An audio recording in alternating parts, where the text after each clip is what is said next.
अब सिंधु सभ्यता के प्रमुख स्थल है जैसे कि इसमें दिया है हड़प्पा।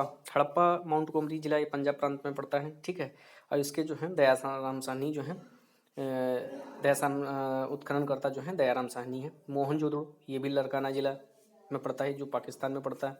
इसके उत्खननकर्ता जो है राखालदास बनर्जी हैं। कालीबंगन, कालीबंगन जो है भारत में पड़ता है, राजस्थान जो है हनुमानगढ़ी जिला जो है राजस्थान में एक जिला पड़ता है, हनुमानगढ़ी, ठीक है। तो इनके जो उत्खननकर्ता हैं वे बीबी लाल शर्मा हैं, ठीक है। धौलागिरा कच्छ जिला है, गुजरात का है, जो रविंद्र सिंह बिष्ट जो हैं। फिर चन्नू दड़ो है जो सिंध प्रांत पाकिस्तान में पड़ता है, जिसके गोपाल मजूमदार हैं। लोथल, लोथल जो है भारत के गुजरात जो है, भारत जो है गुजरात जो स्टेट पड़ता है, वहाँ पर अहमदाबाद जिला में है, अहमदाबाद जिला। कोटदीजी ये सिंध प्रांत, खैरपुर ये भी पाकिस्तान में पड़ता है। और इसके जो उत्खनन करता है जो है फजल अहमद खान है। बनवाली, बनवाली ये भी हिसार में हरियाणा में पड़ता है, रविंद्र सिंह बिष्ट हैं, ठीक है। रोपड़, रोपड़ जिला ये भी पंजाब में पड़ता है, जिसके जो है उत्खननकर्ता यज्ञदत्त शर्मा है। रंगपुर, रंगपुर काठियावाड़ में पड़ता है, ये भी अहमदाबाद में है। और रंगपुर के जो है उत्खननकर्ता हैं रंगनाथ राव, ठीक है। आलमगीरपुर, आलमगीरपुर मेरठ में पड़ता है, जिसके जो है उत्खननकर्ता यज्ञदत्त शर्मा है। सुतकांगेडोर ये मकराना में समुद्र तट के किनारे पड़ता है, ये ऑरल स्टाइन है, ठीक है। ये जो है सुतकांगेडोर ये पाकिस्तान में पड़ता है। सुतका को ये मकराना में समुद्र तट के किनारे है, जो पाकिस्तान में जो है जॉर्ज डेल्स है इसके उत्खननकर्ता, ठीक है। ये इधर तिथियां दी हुई हैं, ठीक है। जैसे 1921 वगैरह, ये आप स्क्रीनशॉट इसका ले लेना और आप उसमें कॉपी में नोट कर लें, तो इसको डेली आप देखेंगे तो याद हो जाएगा। नदी जैसे रावी नदी है, सिंधु नदी है, घग्गर नदी है, और सिंधु जो है भोगवा नदी के तट पर पाया गया है। सिंधु जो है, फिर सिंधु नदी है, सरस्वती, ठीक है। तो इन नदियों के किनारे आपको पता है कि जितने भी सभ्यताएं पाई गई हैं अक्सर नदियों के किनारे ही पाई गई हैं, ठीक है।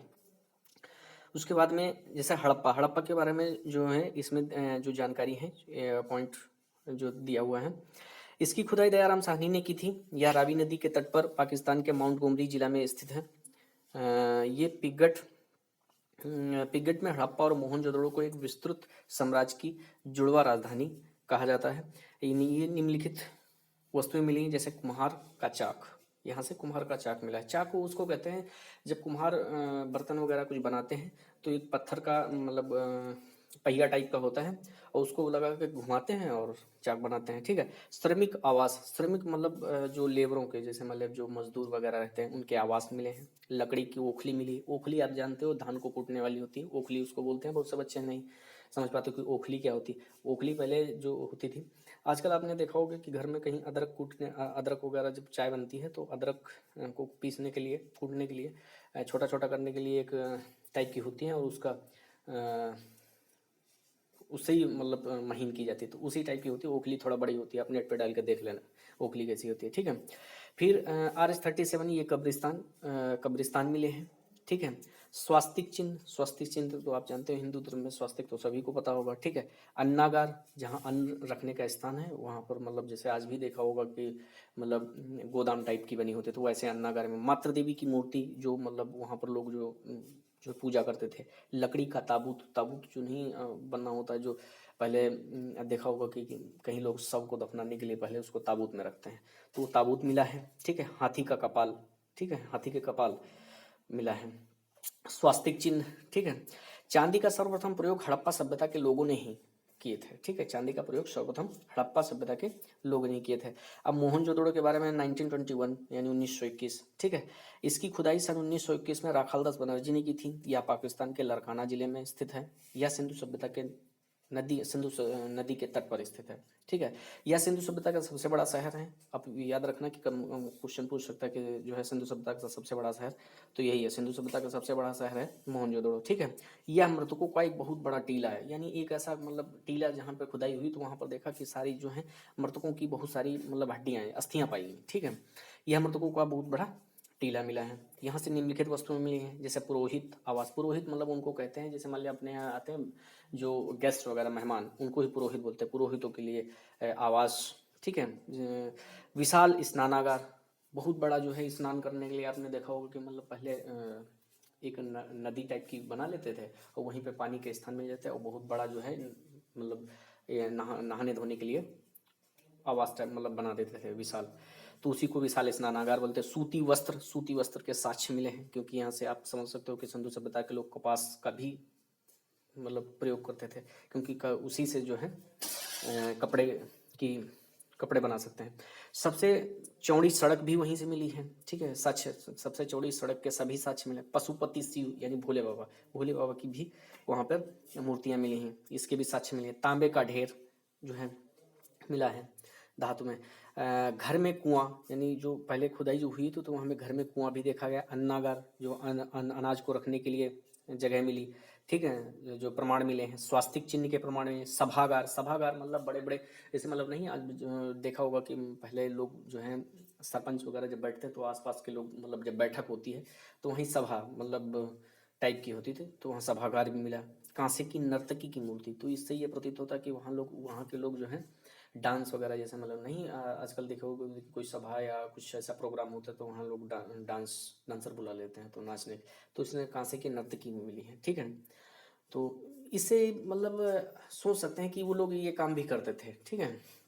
मोहनजोदड़ो का अन्नागार सिंधु सभ्यता का सबसे बड़ा भवन या इमारत है, ठीक है, मोहनजोदड़ो का। तो ये मेन पॉइंट है, इनको आप जो है मतलब माइंड में बिठा लेना कि मोहनजोदड़ो का जो है अन्नागार सिंधु सभ्यता का सबसे बड़ा अन्नागार है। क्वेश्चन कंपटीशन में पूछ सकते हैं कि सबसे बड़ा अन्नागार कहाँ पाया गया, तो मोहनजोदड़ो में, ठीक है। रिमार्क में कह रहा है स्वास्तिक मोहर सर्वाधिक मोहनजोदड़ो में मिला है, जिसका निर्माण सिलखड़ी से हुआ है, ठीक है, हुआ था। अब चन्हू के बारे में कह रहे हैं 1931 यानी 1931, इसकी खुदाई सन 1931 में गोपाल मजूमदार ने की थी। यह पाकिस्तान में सिंधु नदी के तट पर स्थित थी, ठीक है, सिंधु नदी। यहाँ यह एकमात्र शहर है जो दुर्ग रहित है, ठीक है, दुर्ग रहित है। यही एक औद्योगिक शहर था, ठीक है। ये जो है एक औद्योगिक शहर था, क्योंकि यहीं से मतलब आप देखे होंगे कि यहीं से साक्ष्य जो है आपको यहाँ उसके भी मिलेंगे, जो व्यापार जो करते हैं, ठीक है। यह औद्योगिक शहर था। यहाँ से निम्नलिखित वस्तुएं मिली, जैसे मेकअप सामग्रियाँ मिली, मान लिया चूड़ी वगैरह, ठीक है, शीशा मिला है, ठीक है, और गुड़िया मतलब छोटे छोटे जो खेलने वाले गुड़िया मिली हैं। ये अलंकृत ईंट मिली है, ठीक है, लिपस्टिक मिली है, ठीक है, मनका और सुई, इनके प्रमाण मिले हैं यहाँ पर, ठीक है। फिर उसके बाद में क्या रोपड़ भी एक जगह है। 1553 ईस्वी में इसकी खुदाई यज्ञदत्त शर्मा ने 1953 ईस्वी में की थी। यह एक पंजाब के सतलज नदी के किनारे पर स्थित है, ठीक है। यह मानव के साथ साथ उसके पालतू जानवरों को भी शव मिला है। ऐसा ही शव जो है नवपाषाण काल में जम्मू कश्मीर के बुरजहूम में मिला है, ठीक है। ये रोपड़ के बारे में इतनी जानकारी काफ़ी है, ठीक है। फिर उसके बनवाली दिया हुआ, इसकी खुदाई रविंद्र सिंह ने की थी। यह हरियाणा में स्थित है और इसके समीप रंगोई नदी, ठीक है, रंगोई नदी है। यह जल निकासी की व्यवस्था नहीं थी, यहाँ पे जो जल निकासी की व्यवस्था नहीं थी, जिस कारण घरों में सोखता गड्ढा मिला। पहले आपने देखा होगा कि गांव में लोग सोखते वाली लैट्रिन वगैरह बनवा देते थे, तो गड्ढा टाइप का बनाते थे जिसमें पानी हमेशा मतलब वैसा होता था, जमीन उसको सोखती रहती थी पानी।